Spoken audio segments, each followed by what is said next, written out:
back to the channel. Today I'm doing a short little video, and we're going to be trying to hook up the ETM kit to the B1.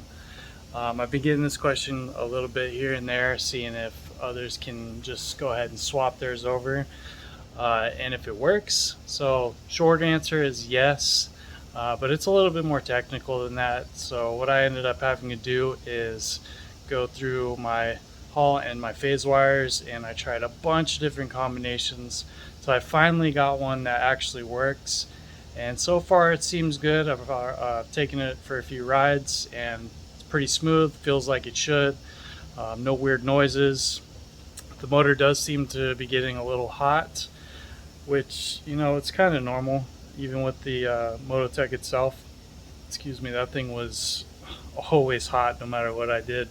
But that could just be the way I ride, and I was doing like top speed runs. I was only hitting 32 miles an hour on my crappy little GPS app. But yeah, so let's get into it. Show you what I did. As you can see, I got it kind of tucked up in here. So what I'll end up doing is pull the controller out. I'll show you the Hall and phase configuration that I used. Now why I say the easy answer is yes, but not really, is the mototec came with, what was it, like 3 different variations, and then Electro&co themselves came out with their own version of the ETM motor, I should call it. And they were having an issue to where they were sending out ETM kits and they weren't pairing well with the motors, and then they were having to be sent back and retuned. So, you know, I kind of said, I wonder if it's just the Hall configuration.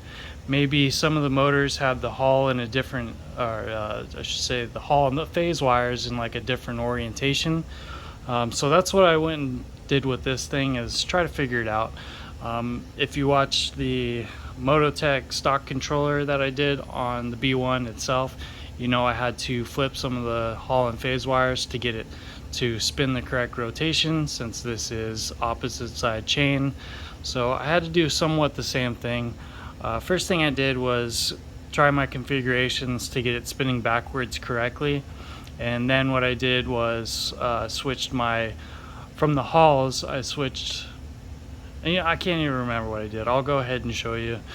So the point being is, I'm not 100% sure this will even work for your your ETM kit, since I have my ETM kit paired with the ETM motor, and you guys might still have a stock mototec motor. So I can't say 100% if this is going to work for you guys. You might have to play with your own configurations, and I'll go ahead and throw in the picture that I used to kind of get me close, and then after that I just started swapping things over myself.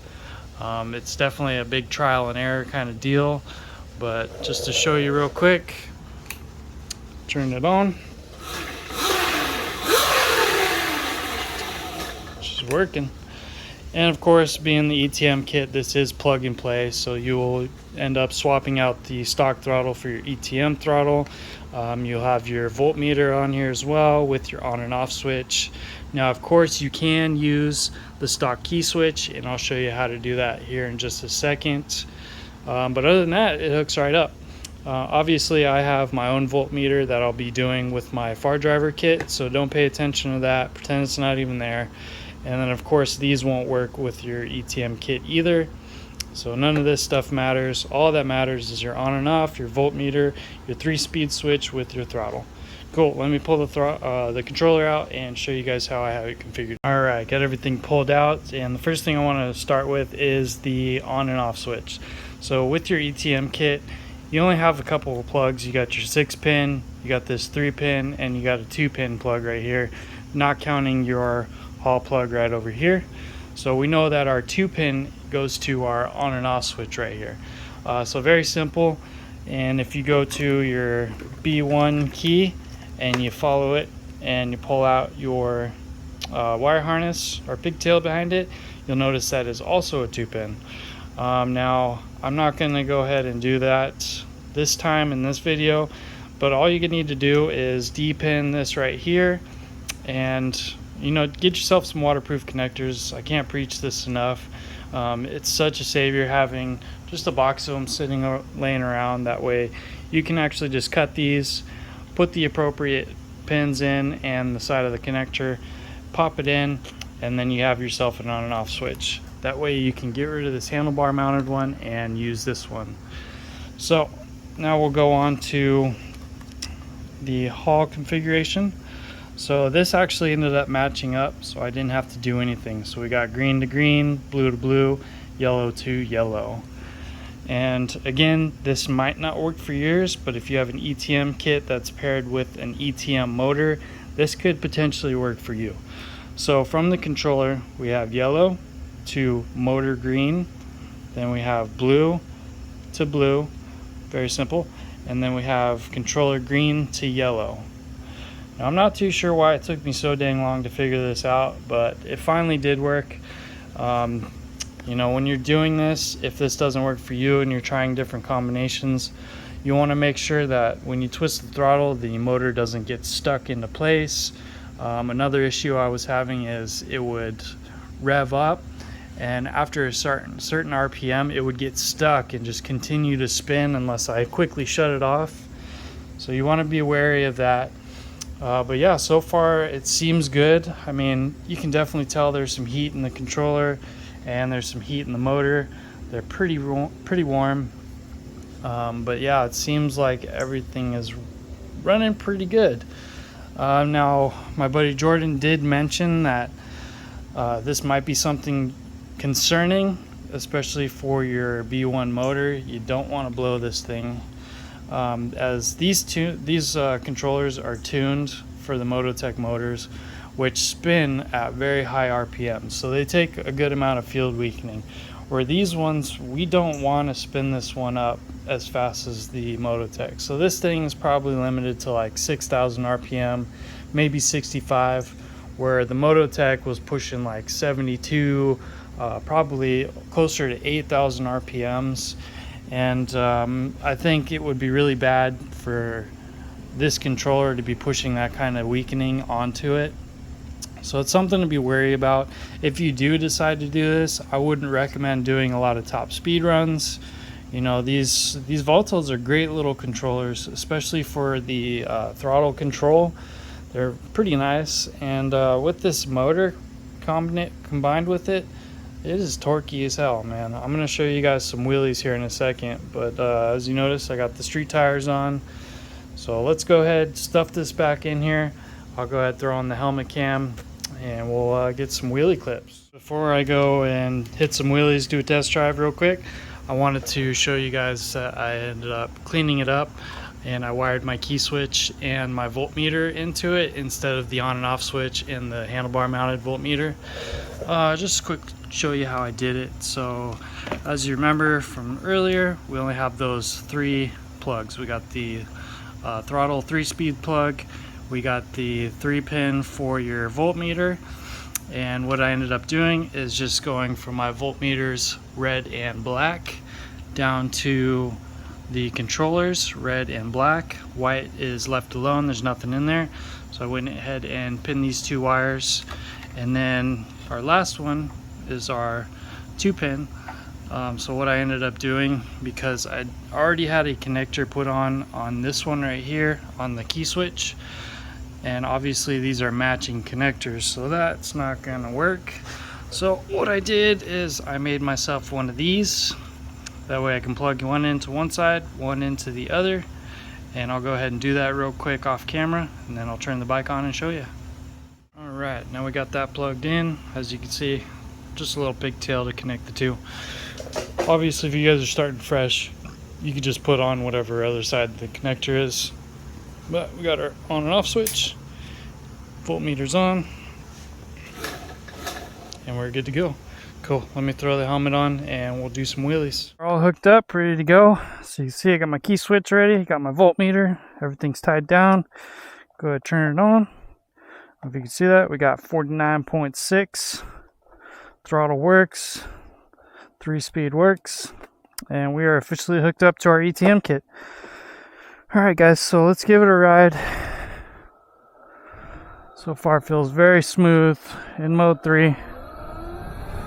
Good pull, good pull. Not bad for our second iteration of the B1.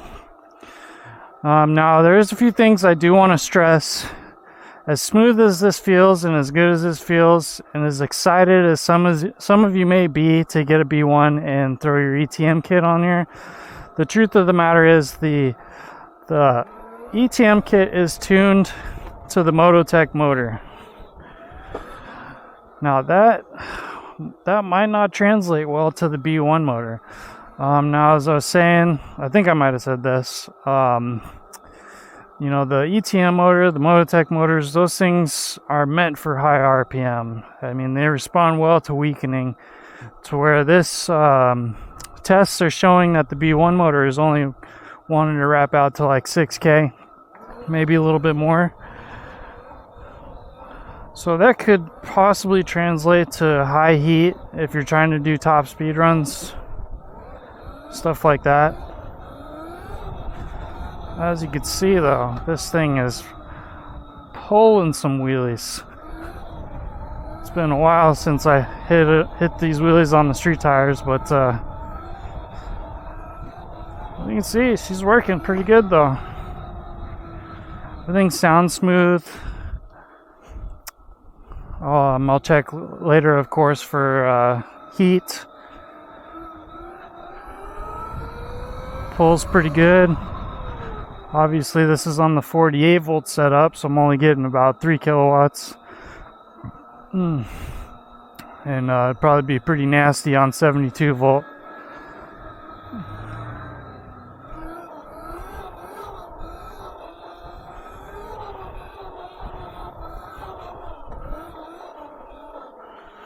So we're gonna hit the corner. Oh, missed it. It's alright, we'll come back and hit the corner.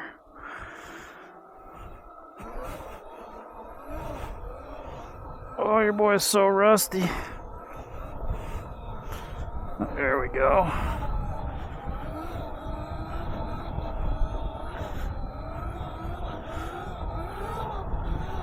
Gotta figure out how to lean again.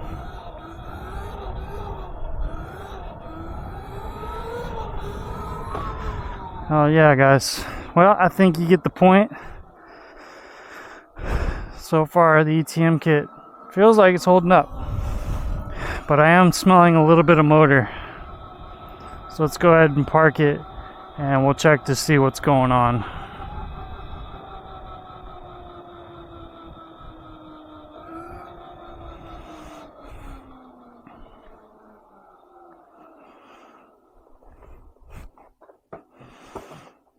Okay, I do have everything all pretty closed up though. Yeah, you can definitely smell a bit of motor. Actually, that may be brake pad. I'm not 100% sure, but I mean, I still got about, let's say, a week and a half until my far driver gets here. So what I'm going to do is continue to leave this ETM kit in the BombMoto, and I'm going to ride it around as much as I can, make sure it's holding up good, make sure it is the brakes that I'm smelling, because obviously I'm pretty heavy on it. But yeah. Oh, we got a chick cop. I wonder what she wants. But the the ETM kit is going to stay on the RSF. That's its home now.